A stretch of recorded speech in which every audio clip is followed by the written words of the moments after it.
What is going on, Stack in the Box listeners? Thanks for tuning in to the official Week 6 recap of one of the most wild weeks we've seen all NFL season, in a year that is certainly not short on surprises. We have two unbeaten teams fallen, a bunch of games where it really didn't seem like, is there a dominant team emerging? Hell, after that Philly game and that San Francisco game, I'm not sure at this point. So to break all that down and to preview the Dallas Cowboys and Los Angeles Chargers on Monday Night Football, which I think is going to be a pretty good game after, honestly, a couple stinkers.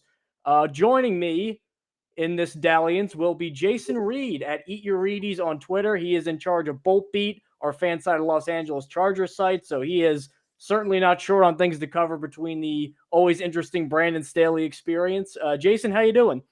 I'm doing okay for now. I mean, the game starts in about a little bit over 2 hours, so ask me again in 4 hours, and I might be struggling a little bit knowing the Chargers. Leave it to Brandon Staley to ruin a good mood, especially with a 5,000-yard quarterback every single year. But before we get into Staley bashing, which I've done before on this show, the former John Carroll College defensive coordinator who in 5 years became an NFL head coach. I don't know how that happened, but it did. Let's go talk about the one big takeaway from this week, which I know, being a Jets fan on the Jets press podcast, it may seem like I'm picking out the Jets game, but I mean, that was really eye-opening this week, and it was a confirmation of what I kind of had some inklings about early on, which is that Philly looked kind of weird early on. They looked good. No one's saying they didn't look good, but they just didn't have an identity. Something was lacking. They weren't as explosive. They weren't getting the takeaways they needed. Jalen Hurts was making some plays, but not all of them. And I think what you're seeing now, personally, is a team that I think is a little vulnerable, a team that I think is no longer the no doubt number 2 best team in the league. I still think San Francisco's won even after last week, but I'm seeing a team that has some flaws, and I'm seeing a team that's struggling to adapt after losing their offensive coordinator, Shane Steichen, who is now with the Indianapolis Colts, and the defensive coordinator, Jonathan Gannon, now with the Arizona Cardinals. And I put this on Nick Sirianni a lot. Now, Jalen Hurts was awful in that game. He had 2 throws, 2 of the interceptions, the one to Adams late and the one to the second one, where they were just horrible throws that you can't make. You got confused. You just straight up got confused. And I put that on Nick Sirianni, who I think is a good coach and a good schemer and was an okay play caller. Former Charger, I believe. He was the wide receivers coach for a long time. But what's going on right now is Sirianni, I think, losing his top guys, and he's really struggling to find a replacement, and it's killing the Eagles right now. Yeah, I think you hit kind of the nail right on the head. Losing 2 coordinators is not easy, especially we've seen Steichen go on to the Colts, and that offense has looked way more advanced and developed than it has any right looking, with a rookie quarterback and the weapons that he has.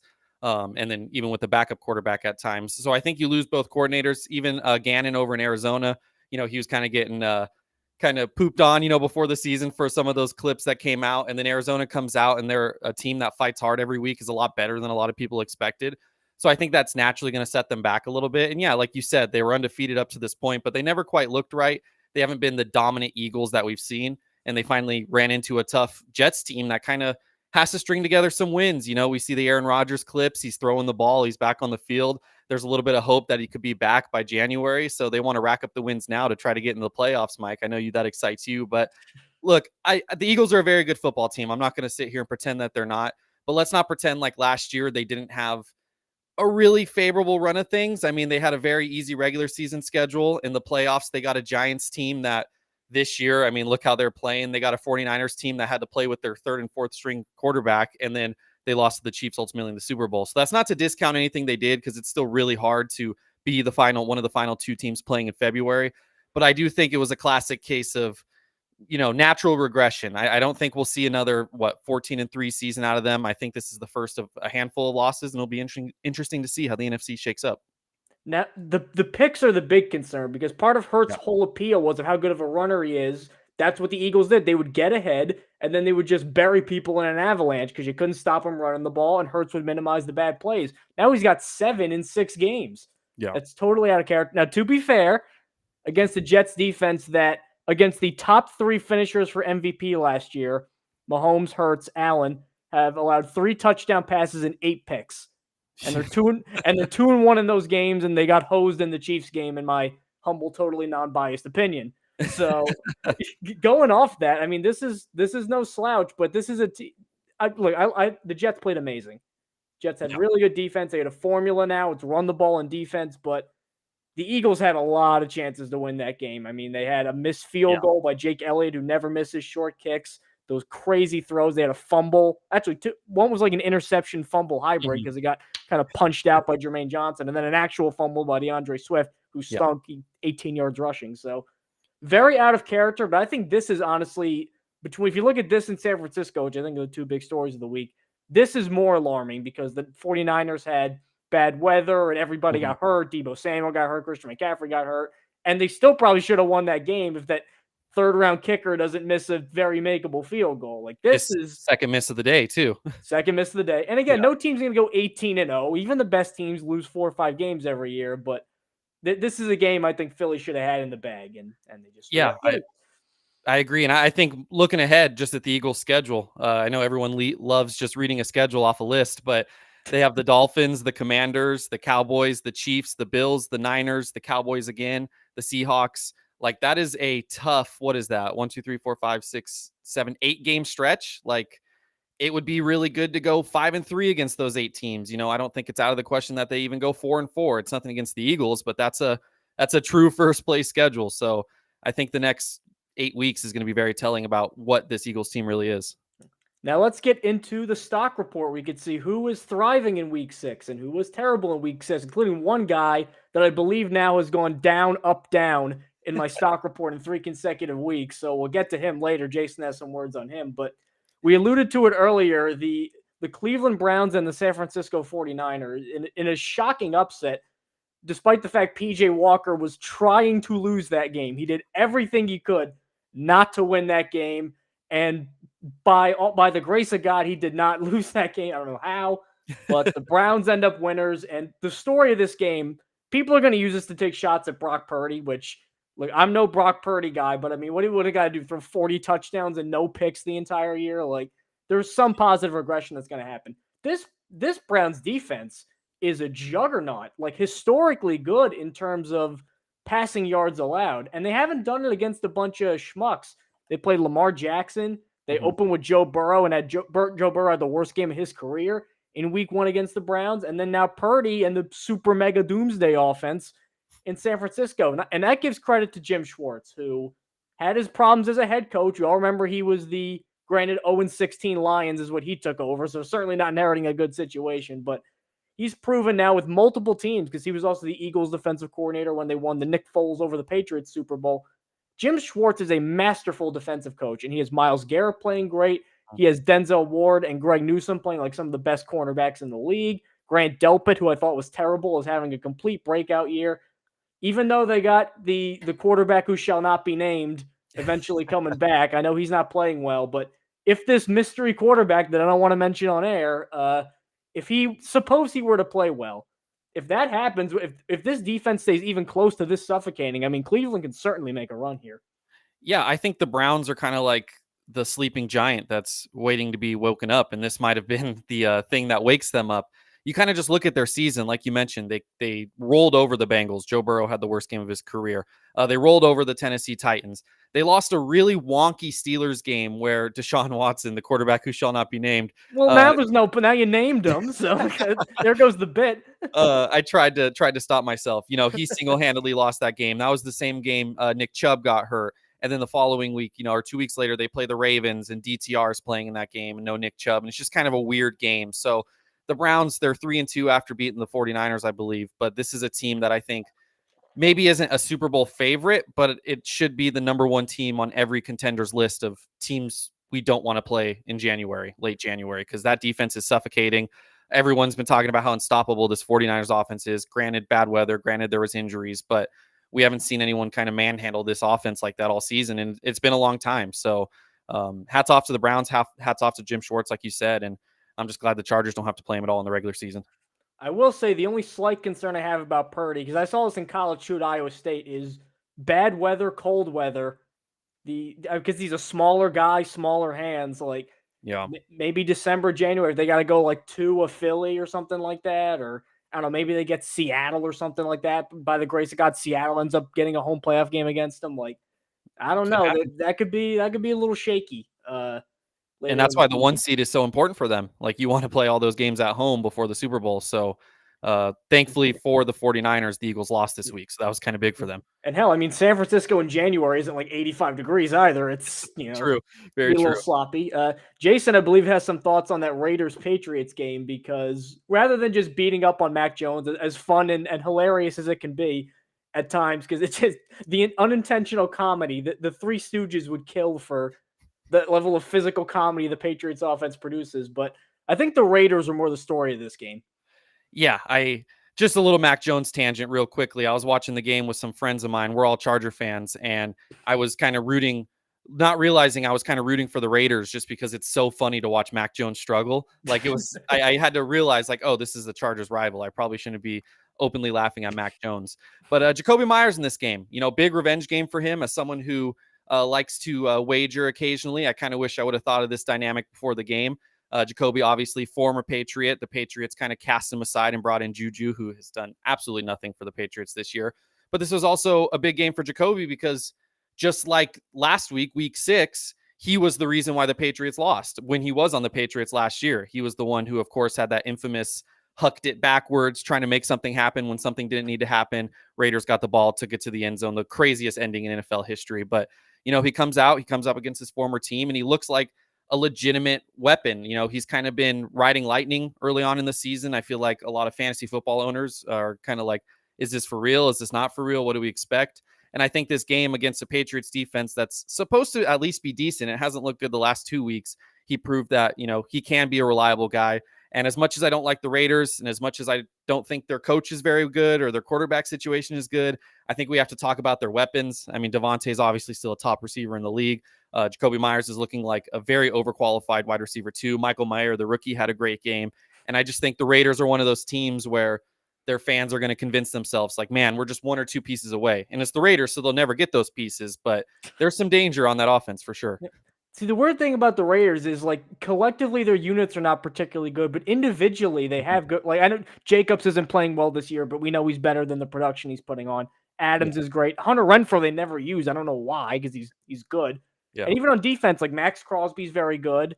I think some of the corners are starting to emerge. It just never seems like they get that one X factor that makes it all click. I don't think it'll be Jacoby Myers. I certainly don't think it'll be Josh McDaniels, who I've had it out for pretty much his entire football career, because the second this guy is not around Tom Brady, let's just say that a guy who said he can make a high school quarterback look like an all-pro like he did in Denver, not exactly true.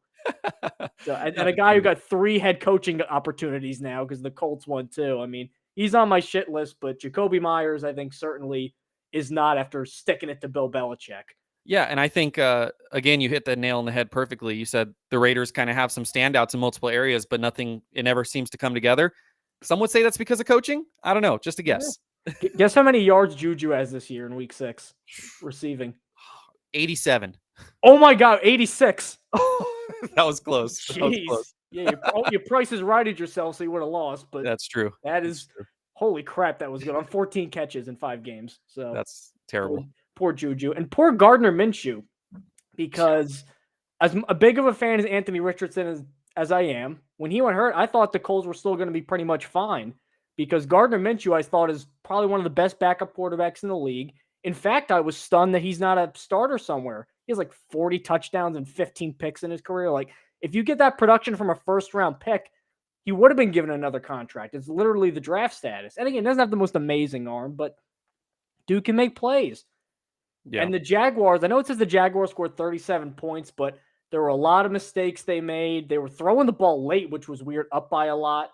Felt like they left some meat on the bone. So the Colts had a chance late in the game to keep it going. And then Minshew throws 3 picks. 2 of them are among the worst you'll ever see. And Minshew, I think, will keep the Colts fine. But in the AFC South, I know it's typically like the funny, laughing, bad division. Jacksonville's real.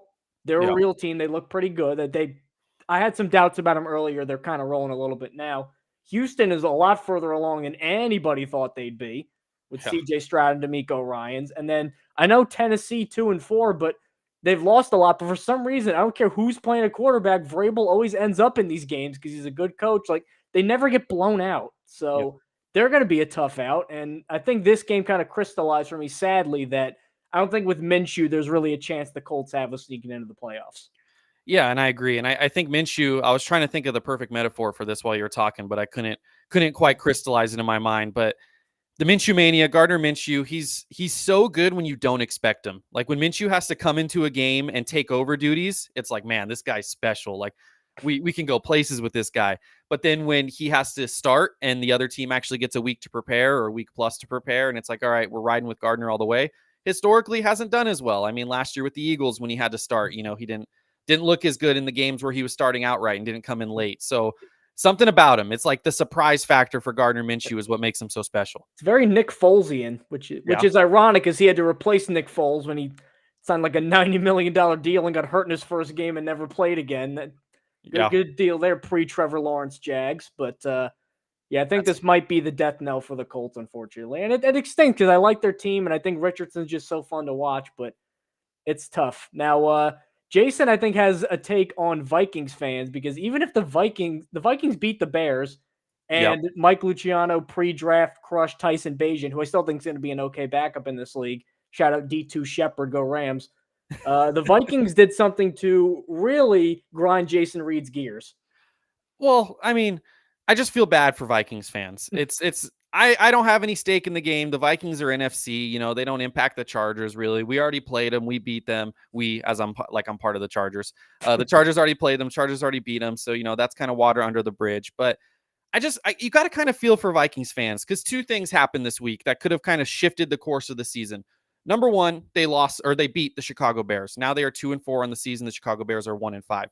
If the Vikings were to lose this game, they have a 1-5 record. They're worse than the Bears. Suddenly you can full commit to the tank. And I think with Justin Jefferson being out for however long he's going to be out and just the talent that's on both sides of the ball, long term, that's probably the better direction for them. If they would have went 1-5, kind of committed to the tank and tried to get a top 5 pick, maybe get a future quarterback. Instead, they won the game. They barely beat a bad Chicago Bears team who is down to their second string quarterback and their first stringer is not even playing very well. And suddenly it's going to be spun in the building like we still have a chance. We're 2-4. The 49ers look vulnerable all of a sudden. They might have some injuries. Then we got the Packers. Who knows? We could be 4-4. It's going to be spun, and they're going to maybe go on a run. And knowing the Vikings, they'll do the perfect thing that the Chargers did for a long time, and is they'll win meaningless games late. And instead of having the 4th overall pick, they'll have the 15th overall pick. And instead of getting a great quarterback, they'll get, another Mac Jones or another Kirk Cousins, which brings me to my other thing where I feel bad for Vikings fans is Cousins. The reports were, I don't know if he outright confirmed it, that he's not going to waive his no trade clause. Like he's just staying in Minnesota. He's not going to be traded anywhere. And that's the perfect recipe for them to play 500 ball and go 7-10, 8-9, maybe even 6-11 and not get a top pick in this draft. So I feel like when you're in the NFL and you're an NFL fan, you want the worst place to be is in between. You want to be one or the other. You want to be at least a playoff contender, or you want to be really bad. You'd never want to be the 7-10 team that's on the very, very outskirts of the in the picture graphic come December, but there's no real chance they'll make it. And that's just where the Vikings are. And I kind of feel bad for their fans.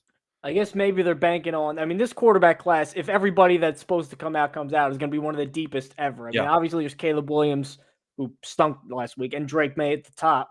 But then you look at, Michael Penix and Bo Nix and Quinn Ewers and Shadur Sanders. Like, maybe they're banking on, all right, we could still win a couple games, and then we could pick 9, 10, 11, and we could still get our guy. Or if Cousins leaves, this division is really weak. Green Bay has a lot of problems. The Bears are tire fire always. We still don't know what happened with the defensive coordinator that got resigned 2 weeks ago. What the hell is going on there, Bears? Yeah. Still haven't heard any of that. So they could just talk themselves into, like, maybe we could just keep perpetually sneaking into the wild card or duking it out with the Lions, who, don't have a history of sustaining success when they get it. So I could see that. But yeah, if the goal is to tank, because they still got one more game against the Bears, and if Fields is hurt, because I think it's pretty soon, if Fields is banged up and he can't grip the ball, I think they're probably going to win that one. Yeah. I think they at least will have probably blown Caleb Williams or Drake May, especially in an NFC that has some really awful teams. And the worst part is now they might have to watch the Bears play with them, who have their own pick, and then Carolina's. So yeah, maybe they get Caleb Williams and Marvin Harrison Jr. Like that's the nightmare situation for the Vikings right there. The nightmare situation is going to the Bears. Like, I know no good teams pick number 1 and number 2 overall in the same year, but like that even among the bad teams stands out a little bit. So Yeah. let's be positive here and let's go back to our stock up, because Matthew Stafford, underrated, has been absolutely balling this year. Like the raw touchdown and interception numbers don't bear it out. Mhm. But look at what Stafford's been working with. That defense is a bunch of guys who were working at Best Buy and Aaron Donald. And the Rams somehow have it working. And the offense, even, like, everybody, oh, Puka Nacua. Puka Nacua was a late 5th-round pick, and he was a day one starter. Kyron Williams barely played last year, and now here he comes, and he's become a serviceable running back. Like, he is not working with a ton outside of Cooper Kupp, and now Kupp is back. Like, Yeah. I always thought the Rams' demise was kind of overstated, because they still won a couple games last year, and literally every possible thing that could have gone wrong for them went wrong. And they were Yeah. still winning games. And when Stafford and Kupp were in, I mean, they still look good. And Stafford got hurt and Kupp got hurt, and they were playing with like JV guys. They had to bring Baker Mayfield off the street and have him play 2 games Yeah. near the end of the year, or play a game 2 days after he got signed. So now that the Rams actually have NFL personnel around them, what little NFL personnel they have, Stafford is again playing really good football. And I think the Rams, they're not going to make the playoffs, I think, but this, to me, especially with an easy schedule coming up, this looks like an 8-9 win Rams team. Like, I heard all this talk about them winning 4 games. I'm like, nah, McVay's too good of a coach for that. Yeah, and I one of my favorite preseason bets was the Rams win total. I got it at 6.5. I believe that's what most books it ended up being. There was a little bit extra juice on the over, so people liked the over. But I same thing. I thought the demise was overblown. As long as Stafford stayed healthy, they still had a great offensive coach or great head coach. They still had one of the best receivers in the sport. And, yeah, there was kind of a hodgepodge of talent around him. But when you have those two things, you can at least, eke out a 7, 8, 9 win season. And right now they're 3-3. Like you said, the numbers don't scream amazing for Stafford, but anyone who watched that game, saw a quarterback who commanded the game, made big throws when he needed to. And this is the guy who led them to the Super Bowl 2 years ago. So I agree. I think the Rams, I don't think they're going to make a run or anything, but I wouldn't be surprised if they snuck into the 3rd wild card spot with how easy their schedule is. We've seen crazier things happen in the NFL. So I think that's a great call by you. Also, poor Cardinals. Like, every year, there's always one team everybody picks to like be the, like, I remember the year Darnold came out, it was the Jets. And then actually into the year they had Trevor Lawrence, everybody thought it would be the Jets. And then they screwed that up because they're the Jets and they do things like that. I remember when the first year Brian Flores got to the Dolphins and it was Ryan Fitzpatrick and Josh Rosen. Everybody was like, oh, this team might be the worst team ever. Like, they were accusing the team of like purposely losing on purpose because it was that bad. Like, I remember that. Like, this year it was the Cardinals. And I'm like, I liked how scrappy they were and they were in all these games and they freaking beat the Cowboys. I just feel like they're running out of steam right here, man. And they got a couple tough division games coming up. I mean, I feel like if Kyler is not coming back, because I think Kyler's still going to come back soon, and they'll win a couple more games than they should, because I think Kyler's good. Like, the air's coming out of the balloon, and it's sad, I think. Yeah, I cover a lot of high school football in my local region, and they remind me of the team that's okay, but like they'll hang with the good teams for 1 or 2 quarters, and then by the 3rd quarter and the 4th quarter, you see the talent disparity, and it starts to grow and grow. Like, the Cardinals are the most random high school football team I've ever seen. That's not to say they're the talent of a high school football team, but I feel like I'm always watching a high school game every time I watch one of their games. They're like when the 14 seeds leading the 3 seed at halftime, and then the end of the game they lose by 15, and you're like, they almost had that. That's the Cardinals. A team that actually is winning is the Detroit Lions at 5-1, who are, if you'll excuse the pun, have been roaring on offense lately, because Jared Goff, I hate doing puns, but I mean, come on, too obvious. Jared Goff in particular against the Tampa Bay team that is not to be taken too lightly, played very well. Yeah, I think there's some discourse with Goff, and I've definitely partaken in it before, so I can't say I'm totally innocent in this, but there was, some Goff slander, a lot of Goff slander, and he deserved it a lot of the times. I mean, the Super Bowl against the Patriots he was the reason they lost that game. His last season in LA was, worse than anyone could have expected. And then he came to Detroit and he wasn't necessarily lighting it up in his first year. But then he finally gets a good offensive coach. He gets not that he didn't have it before, but he gets a good offensive coach in Detroit and he gets some weapons around him. And he quietly put together a really good season last season. I mean, over 4,400 yards, 29 touchdowns, only 7 picks. Like, that is a objectively good season on a Lions team that almost made the playoffs. And then he parlayed that into this season, 5-1 record, playing great football. His completion percentage is a shade under 70. He's averaging 200, just under 270 yards per game, 11 touchdowns, 3 picks. Like, I just think it's time to take Jared Goff out of that like bad category. He's always been in that category with like the Jimmy G's of the world. And I'm not saying he's elite. I'm not saying any of that, but is Goff any worse than Dak Prescott? And Dak Prescott is like kind of considered as like this fringe, like almost elite, kind of like the guy knocking on the door. I don't know if I would take Prescott over Goff. And a lot of it is situation and offensive play caller, but he's at least proven when the situation is good, he can win football games. So he's not going to single-handedly win you a game like Patrick Mahomes, but if everything's right around him, I like Jared Goff, and I just think we should stop disrespecting him as much as we are. The thing with Goff, there's always guys that film Twitter likes more than like they love. Even though I think Trevor Lawrence is a top 10 guy, I've seen Trevor Lawrence. Some film guys have him on the fringes of like top 5.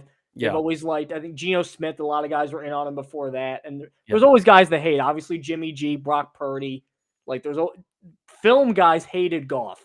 For the longest time, and I think part of it too is he's not mobile, so it just seemed like drop back and throw to the guy Sean McVay got open for you, which, I mean, that happened a lot, but that's not really indicative of who he is, because then now he leaves Sean McVay. I know McVay won with Stafford. I still think Stafford's better, but I love Goff for just shutting the haters up. But I got to get your opinion on something, because every time I see this, it drives me just crazy, because you know how I just hate all the over nostalgia stuff where it's like just because things were popular in the 80s and 90s, they're coming back and, whoa, these are cool. Everybody, they're posting these things. Oh, the Bucks are bringing the creamsicle unis back. Those are some of the worst unis I've ever seen.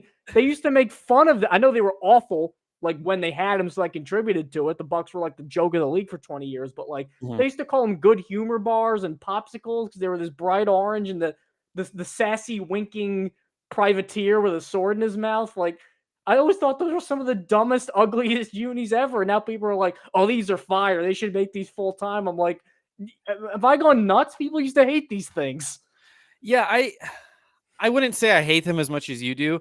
I'm definitely not in the camp that's like pounding the table. Oh my God, these are amazing jerseys, you know, but there definitely is some rose-colored glasses with some of these jerseys.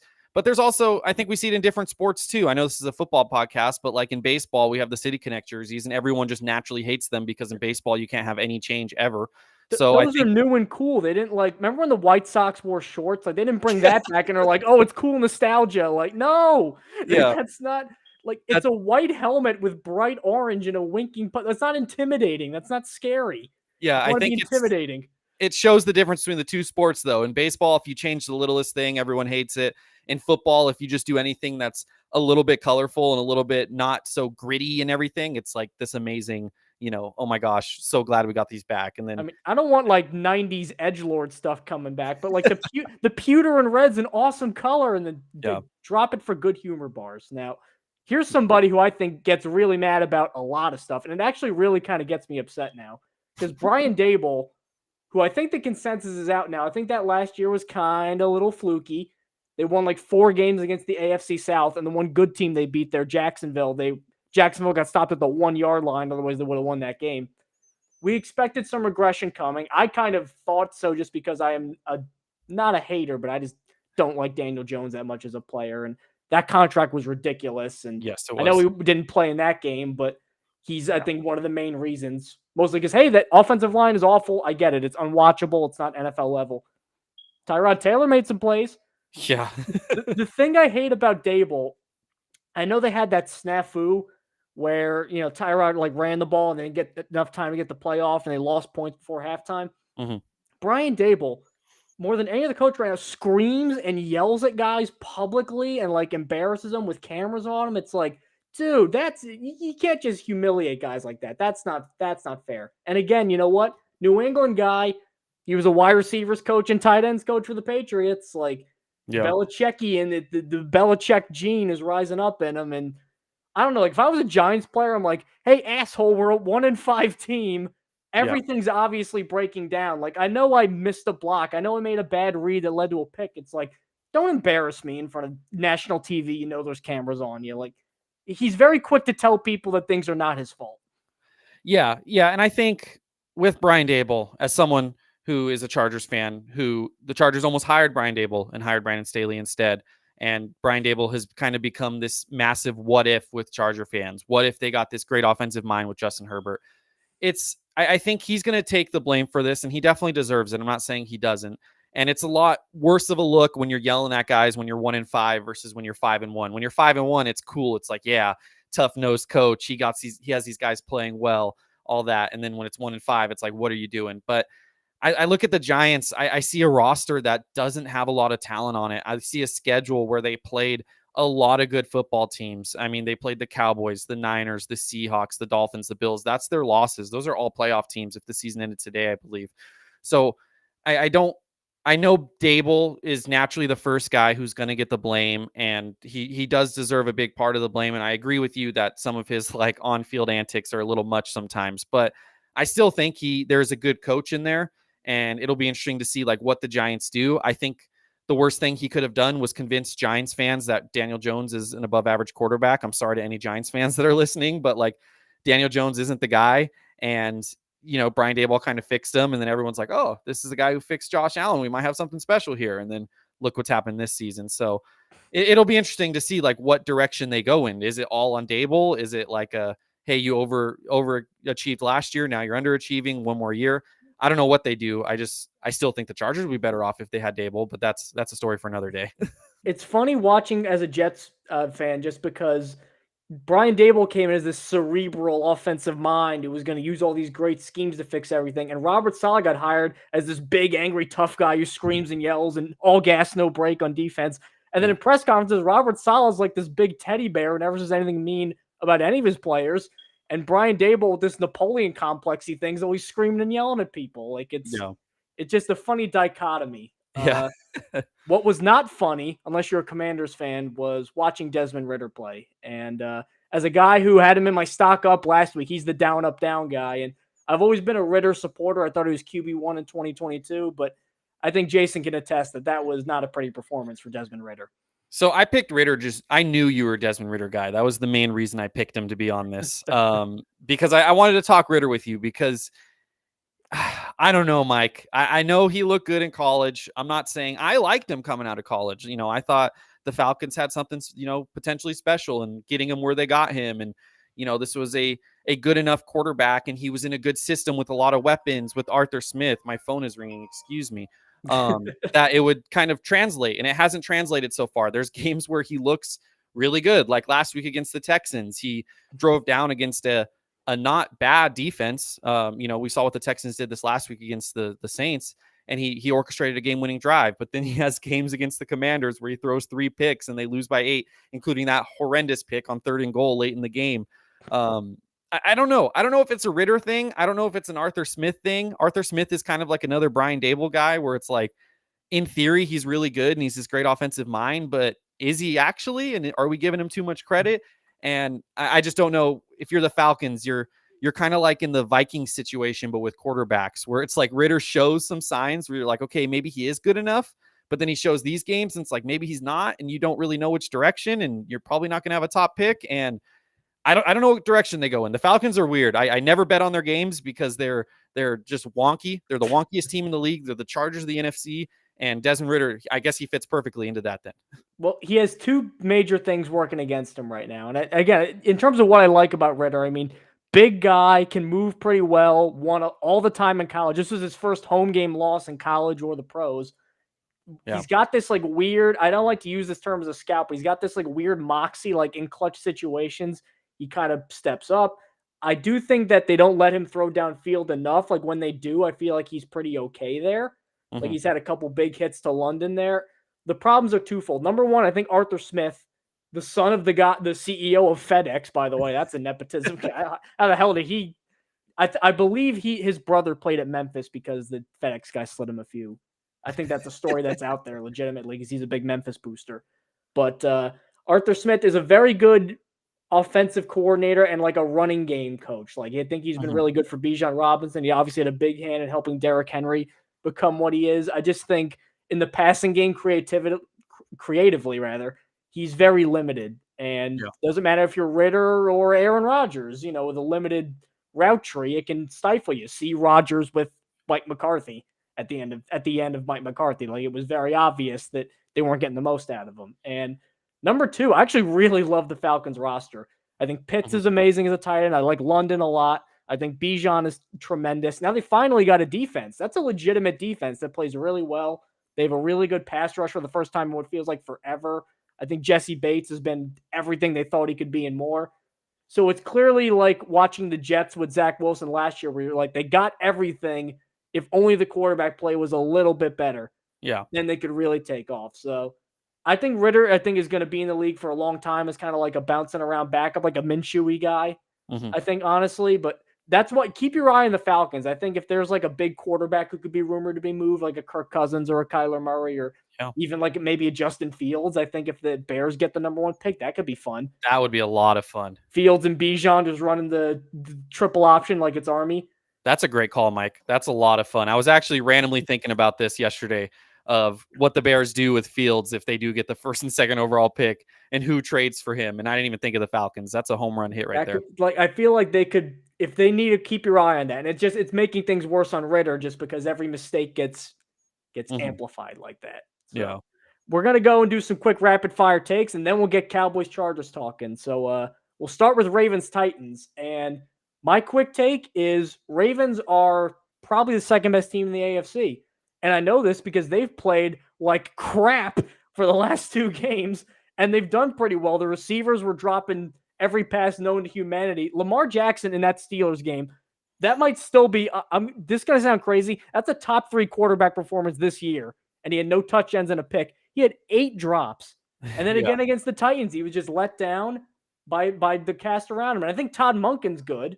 But I think, man, if they're just playing like absolute crap, for lack of a better word, for lack of a less vulgar word, like if they improve even a little bit, they could really start running away with things. Now they get Detroit next week. That could be a good test for them. But I'm impressed with Baltimore.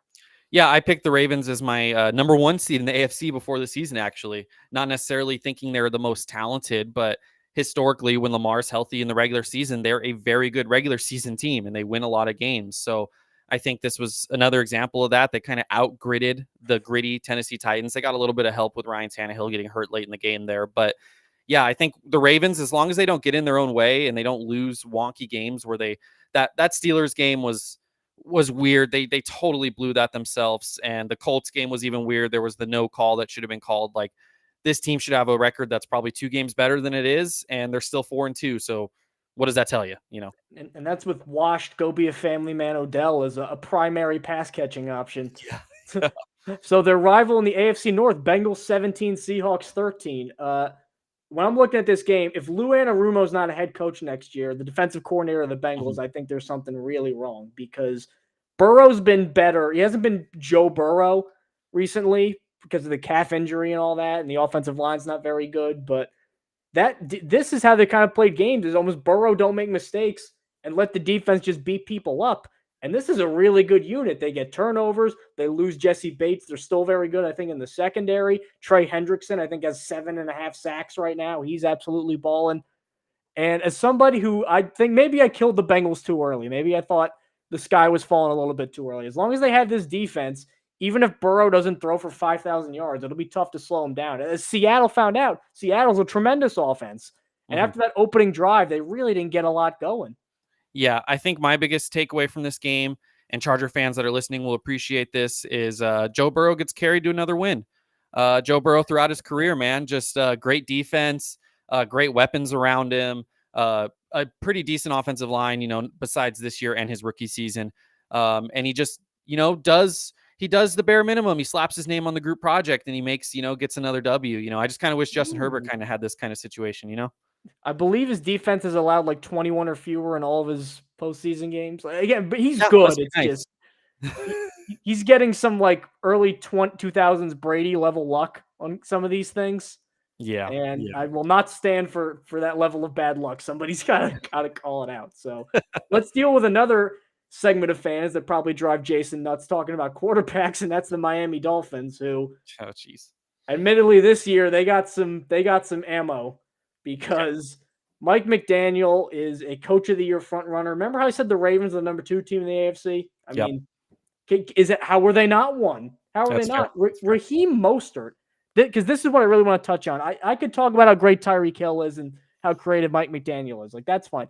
Raheem Mostert has 11 touchdowns in 6 games, and he's a 33-year-old running back with a bunch of injuries. Like, this is not just, all right, once we figure out some way to slow down the Death Star and corral Tyreek Hill, which honestly New England did a pretty good job of that. He had like 5 catches for 50 yards, and Tua didn't really look like the Tua we've seen this year. That's not going to phase this team. They'll just run the ball with Mostert and get 100 yards. Then when Devon Achane comes back, they get another big play threat. Like, they could throw the ball 10 times a game and still be a top 5 offense. That's the scary part about them. And I know Carolina is a mess right now, and they're the only winless team left, but they were up 14-0, and that defense has some players on it, and Ejiro Evero's good. And Miami just boat raced them after the first quarter. Yeah, I think this was almost more beneficial for Dolphins fans than if they just came out and blew out the Panthers, because they got to see their team kind of get punched in the mouth a little bit, down 14-0. With Tua, a lot of his critics would have said that he wouldn't have been able to kind of climb out of this kind of hole 14-0. And he did what he did. He, just pointed and shot at wherever Mike McDaniel told him to throw, and he got 3 touchdowns, and Raheem Mostert found the end zone twice on the ground. So I think this shows that the Dolphins are going to win any foot race. Now, we'll see how Tua looks, in January. It's kind of like the Jared Goff thing. Tua's he's kind of in the same camp as Goff, where at some point you are going to have to win the game for your team. So when that is needed, we'll see what he does. I still can't get over the fact, I remember when he was at Alabama, Tua's right-handed. He writes and does everything right-handed. His dad wanted him to be his dad's kind of crazy. His dad made him throw left-handed because he is left-handed. That's psycho. Yeah. Well, all right, I'm not going to tell you how to parent, but that's crazy. So, last quick rapid fire one before Monday night. We got the Texans and the Saints. The Texans keep on winning with CJ Stroud, but he didn't play. I mean, he played very good. He didn't complete half his passes, but rookie, good defense, that's fine. I don't like calling for guys to be fired. I think that's lazy. I think it's these guys know more. I've forgotten more football than we'll ever know. Yep. I get that, but I'm looking at Pete Carmichael. Pete Carmichael is the offensive coordinator for the Saints, and he has been. This is crazy. I've never heard of this. He's been the offensive coordinator since 2009 and the passing game coach since 2007. So I've never heard of an offensive coordinator lasting that long with a bunch of offenses like that. I think now it's coming out, though, about how much Sean Payton and Drew Brees did by themselves, because now Pete Carmichael has Derek Carr, who I'll give Derek Carr credit. He struggled early. He's playing with a bum shoulder instead of getting surgery and a big giant brace. And I think he's actually playing pretty well. He's hit a couple deep throws. And he had that one big, horrible underthrow. But I think Carr's accuracy down the field has improved. I think he's getting the ball out quick. He's piling up the yards, but they just can't get into the end zone. And that falls on coaching to me, especially a guy who I don't know what he was doing for the first 10 years of his offensive coordinator tenure when he had Sean Payton. But now he's actually got to call plays, and he's actually got to, be in charge of the offense wholly and not just lean on Payton. And the results have not been very good, which is a shame because I think the Saints are a great team, 1-53. Yeah, the Saints have a lot of talent, and they were my pick to win the NFC South before the season. That's definitely still on the table. 3-3. The Bucs are 3-2. Falcons are 3-3. They actually have the best point differential in that division at +13. So, yeah, I agree with you. The offensive play calling, you have weapons. You have a decent enough quarterback. Derek Carr is definitely not great, but he's decent enough. And, at some point, rubber needs to meet the road. And they should. If they want to make a playoff run, they probably should institute some sort of change in the season. Or maybe they go the other way. I don't know. I know we've been talking about tanking a lot. I kind of feel like we're at the point in the season where teams will start committing one way or the other. And 3-3 is definitely not bad enough. But if Carr, if you don't love what he's doing, if you're the coaching staff, you got to start looking long term. But he did just sign a 4-year contract with a lot of money. It's tough to get out from under that, though. So. Well, I think they have outs after 2 years. I think it's one of those 4-year, technically a 2-year deal. You know what I mean? But it's not as bad as Russ, which the extension hasn't even started yet. His 5-year extension hasn't started yet. I do not envy the Denver Broncos right now. But now we're going to get into Monday Night Football, a game that has a lot of pomp and circumstance around it. The Kellen Moore Bowl, I think it's unofficially been dubbed, with the Los Angeles Chargers offensive coordinator taking on the old team who foolishly fired him. Yeah. I want to go lean into the Chargers first. Specifically, I want to get some questions about what I'm seeing defensively, because we mock inconsistent offenses all the time. Like Atlanta, we were just doing earlier with Ritter. Like when they figure you out pregame, when Staley figures you out, I mean, Khalil Mack's 6 sacks. I know there's offensive line problems, rookie quarterback, but one player doesn't get 6 sacks without just a phenomenal job of coaching on Brandon Staley's part. And then I also look back to that Miami game last year where Tua was like 12 of 30 at one point. It's like they seemed like they had the secret sauce for Tua. And even in the playoff game with Jacksonville, like early on, they had Trevor Lawrence completely confused. And then I don't think Jason wants me to relitigate what happened after that, but we all know what happened after that. So, like, it's just game to game. I never know what I'm going to get with the Chargers. I'm either going to get a ferocious pass rush with 2 really good pass rushers in Bosa and Mack, and the quarterback's going to be on his butt the entire time, or it's going to be like the Miami Week 1 this year, where they're going to throw for 500 yards. Like what's behind that? Is it Staley? Is it the players? Is it everything? Is it general Charger-ness? Well, that's always a factor with the Chargers. Come on. Doesn't matter who the coach is, who's on the roster. You could take Patrick Mahomes, Andy Reid, and put that whole roster and just make them the Chargers, and they'll find a way to Charger. I think there's a few things going on here. Number one, when the Chargers succeed, their best games defensively have been against lesser opponents, and sometimes that can kind of skew the numbers. We look at last year, and I drank the Kool-Aid too. I was all in. I was like, yeah, second half defense last year, amazing for the Chargers. Who did they succeed against? They succeeded against Baker Mayfield and the Rams. They succeeded against the Colts. I don't even remember who started that game. I think it was Nick Foles.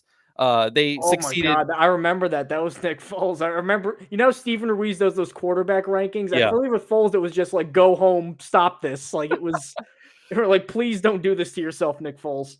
They succeeded against the Titans in a game where Ryan Tannehill hurt his ankle and Malik Willis came in, and we've seen how Malik Willis has looked when he plays.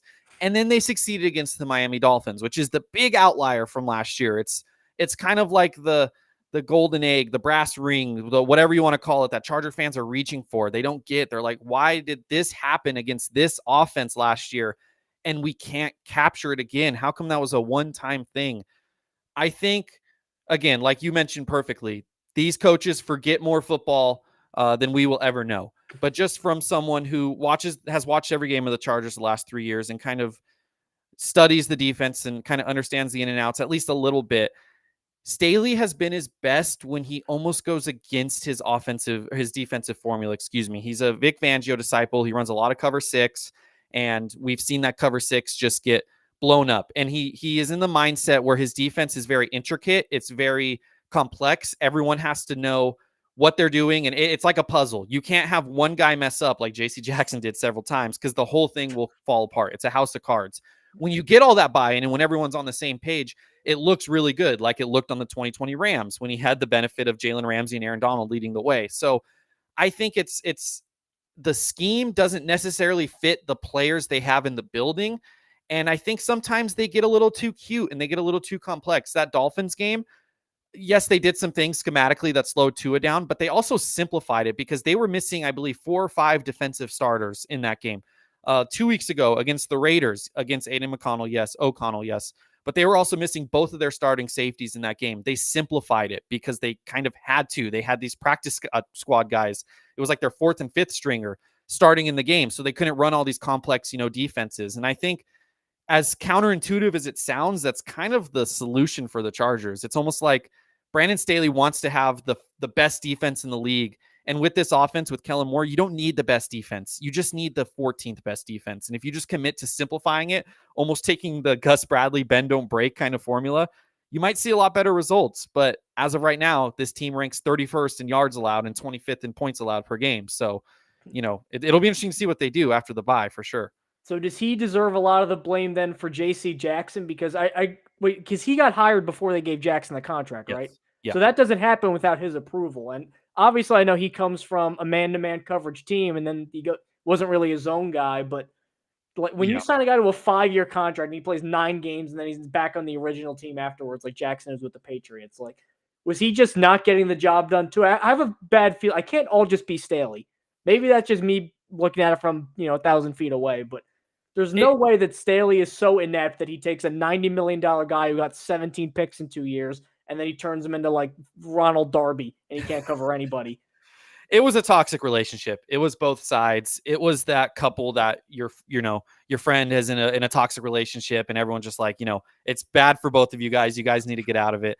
Daniel Popper at The Athletic had a great article after the Jackson trade where he recalled a moment after Jackson was first signed, his first day in the facility, and Brandon Staley showed JC Jackson his notebook with all of his notes on him, and it was things like long corner, play sticks well to fast receivers, all this stuff, and was like, kind of hyping JC up to his face. So obviously Staley was a big fan of his, a big, supporter of his, and wanted to bring him in the building. And I think it was they needed a give and take, and that give and take wasn't there. They kind of assumed that JC would be able to adapt to this system. And there was also some weird off the field stuff. He had elective ankle surgery right before the start of the 2022 season. It wasn't mandatory. It wasn't something he needed to do. It was almost like a comfort thing is what they told us at the time. But in that time, they also said it wasn't like hampering his play. It wasn't pain. I don't know even, the details on that are still murky. So he has that, and that set him back. And I think the team played it coy when it happened, but I do think now retroactively looking back, we can kind of assume like, hey, maybe they were a little like, what the heck, dude, why'd you do that? And then obviously he ruptures his patellar. That's going to slow anyone down. And then there was the story about him not wanting to go into the game against the Raiders, that Michael Davis tweaked his ankle. They told JC to come in the game. He untied his shoes and he said, I'm not going in the game. I have to warm up first. Oh my God, really? Yeah. So I must have missed that one. That's terrible. Yeah. So after that, that's when the trade became a no doubt, no brainer. And it was a toxic relationship, and the Chargers are a team that it's just such a like a 8-year-old, like I take my ball and go home. It's like the most childish excuse possible. I love it. Yeah, I'm just, as a fan, I'm glad the Chargers didn't, keep the sunk cost in the building, because historically that's what they would have done. They would have kept him around, tried to make it work. They got out of it when they needed to. They got at least something out of it, and now you just move on and you hope everything solidifies around the defense now. So looking at Herbert going against a Dallas defense that I know they got beat up by the Niners, but I'm gonna check that down to. I've always said, like, every year, no matter how good you are, one game just everything gets messed up. Yep. Complete calamity, everything goes wrong. Every team has one of those years. I'm gonna give Dallas's mulligan to San Francisco. I mean, nothing went right in that game. But outside of that, I know they played some mediocre quarterbacks they beat on. This front four is still hellacious. I mean, Micah Parsons is one of the most unique defensive players in the game. And then you get DeMarcus Lawrence, who's very good. Now, Van Der Esch is hurt, but when he's healthy, he's a tremendous player. The thing that we bemoaned about Herbert and Joe Lombardi last year was the passiveness. And you get this super mega rocket launcher arm, and you're having him throw 5-yard curl routes that Drew Brees at age 41 with a bunch of rotator cuff surgeries was throwing. Yeah. It was the wrong fit. I think they've changed some of that with more. It's not just like Todd Monken where it's 4 verts and bombs away and all that, but they definitely look more aggressive. I just wonder, how afraid do you think Kellen Moore is going to be of a front four that is very good and an offensive line that I think is better than it has been, but I certainly don't think is like well above average? Yeah, I think to your point about the offense being different, Kellen Moore is calling a lot more plays with purpose. That's something Joe Lombardi didn't do. There was kind of a lot of the same stuff. Nothing ever set anything up later in the game. Perfect example, week 2 of this season against the Tennessee Titans. The Chargers were hammering home the screen pass to Mike Williams. Of course, some Charger fans on Twitter were outraged. Why are we throwing a screen to Mike Williams? He's not fast. They did it like what? Mike Williams is fast. What? They did it 2 or 3 times, and then that set up a fake screen vertical to Keenan. He was wide open in the end zone for the touchdown. So there's some purpose there. I think this game specifically, I wouldn't expect Herbert to have a big game. I think the numbers might end up being big, but I've seen this kind of game before. They don't have Mike Williams. Josh Palmer was a late addition to the injury report as questionable. He's active. I think it just came across he's playing, but not healthy. So not 100%. I still don't think they fully trust Quentin Johnston. He was always meant to be like a long-term draft pick. I don't think he was ever meant to be an impact player this year. And Eckler's back. And like you said, they have a good pass rush, but the Cowboys do struggle against the run. I believe it was Arjun Menon. He used to be a PFF intern. I don't know where he's at now. He tweeted, I believe the Cowboys are 31st in run defense success rate. It's definitely in the bottom 4 or 5. So I think that's something we're going to see the Chargers lean into, kind of like the Miami Dolphins game in week 1. I think we'll see a lot of the running the ball with Eckler back, and we'll see a lot of the passing plays where it's an extension of the run game, where it's Eckler on screens, Eckler as check down options. So this might look like a Joe Lombardi kind of game plan, but I think that has to do with the type of opponent they have, and it's going to come down to, who can just execute in the red zone, I think. And that's been the big story of the season so far. The Chargers have been a top 5 team. Dallas has fallen way down after being the best team last year. And if that's the deciding factor, you got to like the Chargers at least a little bit. I think that run defense is why they took Mozzie Smith where they did. I think eventually he was going to be the plan. Now, going on to Dallas, who is still my least favorite team to discuss in the league because they're the Cowboys, all the shows discussed. There still is Dak good debates. It's like his 8th year in the league, and he's in the Pro Bowl every year he's healthy. And they're like, is he actually good? Obviously he's good. Mm-hmm. Now, he was terrible, god-awful last week against the Niners. Not down that, but how often do we bemoan Mike McCarthy for not winning with Aaron Rodgers? And now he not only gets Mike McCarthy, but he gets it's the Chargers' fault indirectly because it's Brian Schottenheimer who's the offensive coordinator, and he's only in it because of his dad, Marty Schottenheimer. And I think he was the quarterback's coach when Brees was there, which funny enough is the only time in his career Drew Brees didn't look like Drew Brees was when he had both of the Schottenheimers working on him. Rest in peace, Marty. You were a good coach. I don't know about your son. Go look at his resume. Literally every part of his career. Jets offensive coordinator. Good running, horrible passing. That was Mark Sanchez and stuff like that. And Brett Favre. Rams offensive coordinator. Never higher than 21st. Georgia, 85th in offense, got Mark Richt fired. Colts, that was like Andrew Luck, Jacoby Brissett. Bad. Seahawks OC. Bad. That was when people wanted Russell Wilson to throw more and he didn't. Then Jaguars passing game coordinator during the Urban Meyer year and Trevor Lawrence's rookie year. Everything went wrong that year. Everywhere this guy goes, the offense gets worse. And yeah, it does. It's because I think there's so many good players. Now, CeeDee Lamb, I think, is slightly regressing a little bit. I think Lamb's not playing like a 1, and they need him to play like a 1. And Tony Pollard's not running like an RB1, and they need him to run like an RB1 after they got rid of Zeke and didn't use like a high draft pick on a backup running back. They got Deuce Vaughn really late. So the Chargers defense, as you mentioned, is exploitable. I just don't know if Dak, who I still think is very good, can by himself overcome a lot of things kind of cascading on him at once that are really impacting this offense. Yeah, I think if this is a successful game for Dallas, it's going to be a lot of Tony Pollard. It's going to be a lot of CeeDee Lamb. These guys need to step up, and I think it's going to be a lot of quick passes, underneath stuff, make guys miss. The Chargers run defense is better than it's been when it was historically the worst in 2021, but it's still not great. And that's kind of what you got to attack. Get the ball on the ground, get the ball out of Dak's hands quick, take what the Chargers are naturally going to give you because of how Staley calls his defense, and kind of go from there.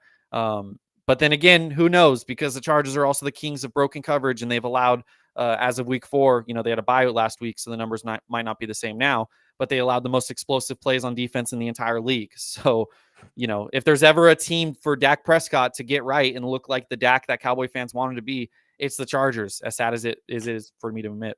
All right, so prediction time as we wrap up the show. I'm going to go with Chargers 30, Cowboys 24, mostly because I'm banking on a big Herbert game, and I also think that losing Trayvon Diggs against a guy specifically like Keenan Allen is going to be humongous for them. If they have Trayvon Diggs, that's a big swing in this game. I think Herbert's going to come out firing. I think if they go lean on Eckler, it's going to be tough to stop. And I would like to just see Kellen Moore get a little back at Mike McCarthy for deciding that a worse offense with less explosion is what they needed to really go to the next level. So I think the Chargers are going to win here. I don't think it'll be by a ton.